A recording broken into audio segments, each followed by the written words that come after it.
दोस्तों नमस्कार, स्वागत है आप लोगों का KR हिंदी कहानियां में।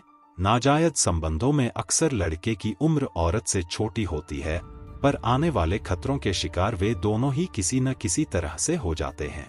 औरत की उम्र ज्यादा होने के कारण उसके लिए ऐसे नाजायज संबंध केवल मनोरंजन का जरिया मात्र हो सकता है। इसलिए किशोरावस्था पार करते ही लड़कों को इनके आने वाले खतरों के बारे में सचेत रहना बहुत जरूरी है। स्टोरी को अंत तक पूरी जरूर सुने। प्रतीक किशोरावस्था पार कर जवानी की दहलीज पर कदम रख रहा था। वह पास के ही एक स्कूल में इंटर की पढ़ाई कर रहा था। एक दिन जब वह स्कूल से घर आया तो देखा कि उसकी मम्मी के साथ एक खूबसूरत औरत बैठी थी। वह औरत जवान थी और काफी पढ़ी लिखी भी लग रही थी। मम्मी ने प्रतीक को बताया कि वह औरत साथ वाले घर में अपने पति के साथ रहने आई है।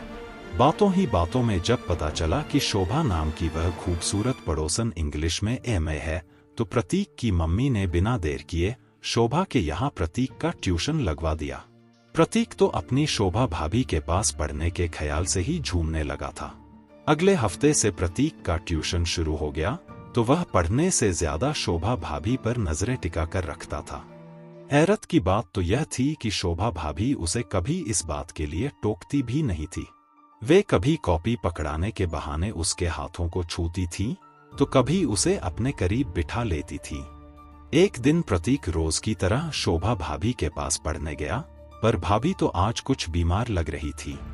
उन्होंने प्रतीक को बेडरूम में ही आकर पढ़ने के लिए कहा। जब प्रतीक बेड पर बैठा पढ़ रहा था तो उसका ध्यान अपनी पढ़ाई पर कम और शोभा भाभी के फिगर पर ज्यादा था। शोभा भाभी अचानक कर आई तो प्रतीक को लगा कि उनकी तबीयत बिगड़ रही है। वह उन्हें पानी लाकर दिया तो उन्होंने गिलास उसके हाथ से लेकर पानी अपनी गर्दन पर उड़ेल लिया और उन्होंने प्रतीक को गर्दन पर गिरे पानी पहुंचने के लिए कहा, तो प्रतीक उनकी बात मानकर वैसा ही करने लगा। पर शोभा भाभी की मंशा कुछ और ही थी। उन्होंने प्रतीक को अपनी तरफ खींच लिया और उसे चूम भी लिया। पहले तो प्रतीक थोड़ा सकपकाया, मगर खुद को दूर करने के बजाय उसने शोभा भाभी के करीब जाना ज्यादा अच्छा समझा। इसके बाद तो वे दोनों उसी बेड पर प्यार का ट्यूशन पढ़ने लगे। शोभा भाभी और प्रतीक के इन नाजायज संबंधों का सिलसिला तकरीबन 2-3 हफ्तों तक लगातार बेरोक टोक चलता रहा। न किसी को शक हुआ और न ही उन्होंने किसी की परवाह की। आप लोगों को बता दें कि नाजायज संबंधों की उम्र बहुत कम होती है। एक दिन जब शोभा भाभी के पति सुरेश अपने ऑफिस से बिना बताए जल्दी घर आ गए और उन्होंने डोरबेल बजाने से बेहतर अपने पास रखी चाबी से दरवाजा खोला तो वहां का मंजर देखकर चौंक गए। प्रतीक और अपनी पत्नी शोभा को एक ही बिस्तर पर आपत्तिजनक हालत में देख सुरेश हैरान रह गए। उन्होंने दोनों को खूब गालियां दी। प्रतीक किसी तरह अपने कपड़े उठाकर वहां से भागा। वह घर पहुंचा और अपने कमरे का दरवाजा बंद करके वहीं बैठा रहा। कुछ देर बाद जब उसके मम्मी पापा आए तो उन्होंने जबरदस्ती प्रतीक को कमरे से निकाला और खरी खोटी सुनाई। उसके पापा ने तो उसे कई चांटे भी जड़ दिए।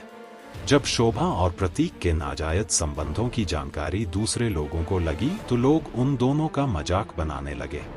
प्रतीक को उसके घर वालों से उसे खूंटे से बांधने की हिदायतें दी जाने लगी। शोभा का तो घर से बाहर निकलना ही बंद हो गया था। स्कूल में भी प्रतीक को कोई छिछोरा कहता तो कोई बेशर्म। इन तानों से प्रतीक की जिंदगी नरक बन गई थी। अब तो उसने और भी गलत फैसला ले लिया। एक दिन गुस्से में प्रतीक शोभा भाभी के घर जा पहुंचा। शोभा ने दरवाजा खोला तो सामने प्रतीक खड़ा था। प्रतीक ने उनके मुंह पर थप्पड़ जड़ दिया और जेब से ब्लेड निकालकर उनकी गर्दन पर चलाने की कोशिश की। जब शोभा चिल्लाई तो आस पड़ोस के कुछ लोगों ने प्रतीक को रोका और उसकी मां को वहां बुलाया गया। शोभा तो बच गई, पर प्रतीक को उसकी जान लेने की कोशिश के जुर्म में बाल सुधार गृह भेज दिया गया। तो दोस्तों, कैसी लगी यह स्टोरी कमेंट जरूर करें। लाइक और अपने दोस्तों को शेयर भी करें और चैनल को सब्सक्राइब जरूर करें। फिर मिलेंगे ऐसी ही किसी स्टोरी के साथ। धन्यवाद।